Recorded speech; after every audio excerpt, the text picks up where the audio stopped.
భార్య: ఏమండీ, ఆస్పత్రికి వెళ్ళొచ్చారు కదా, జ్వరం తగ్గిందా? ఇంజెక్షన్ వేయించుకున్నారా? భర్త: తగ్గిపోయింది సరోజా, నర్సు ఇంజెక్షన్ వేసింది.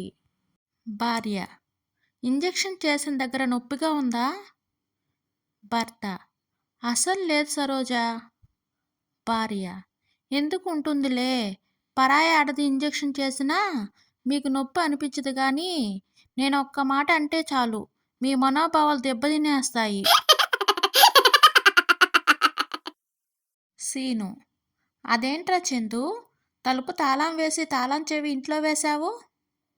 చందు: బయటికి వెళ్ళినప్పుడు ఎక్కడైనా పడిపోతుందని అలా చేశాన్రా. సీను: మరి ఇంటికి తిరిగి వచ్చినప్పుడు ఎలా తీస్తావు? చందు: అది తెలియకే కదా దొంగతనం ఎలా చేయాలో యూట్యూబ్ వీడియోలు చూస్తున్నా. స్వప్న: హలో అమ్మా, ఇన్స్టాలో రీల్స్ చూస్తూ పొరపాటున పరమాన్నంలో పోపు వేసేశాను. ఇంటికి బంధువులు వచ్చారు, ఇప్పుడు ఏం చేయమంటావు? తల్లి: దానిలో కప్పు పెరుగు వేసి రాజస్థాన్ వంటకం అని చెప్పి పెట్టేయి. స్వప్న: అనుమానం ఏమీ రాదు కదా? తల్లి: ఎందుకు వస్తుంది? మొన్న మధ్య నేను యూట్యూబ్ చూస్తూ పులిహోరలోకి ఉప్పుకు బదులు పంచదార వేశాను. తర్వాత గుర్తించి దానిలో కాస్త మిఠాయి రంగు వేసి ప్రసాదం అని మీ నాన్నకు పెట్టేశా.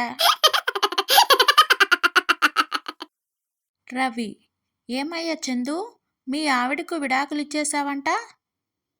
చందు: నేను కావాలో ఫోన్ కావాలో తేల్చుకోమని గట్టిగా అడిగింది సార్. ఎవరైనా చెప్పిన మాట వినే ఫోన్ని వదులుకుంటారా చెప్పండి?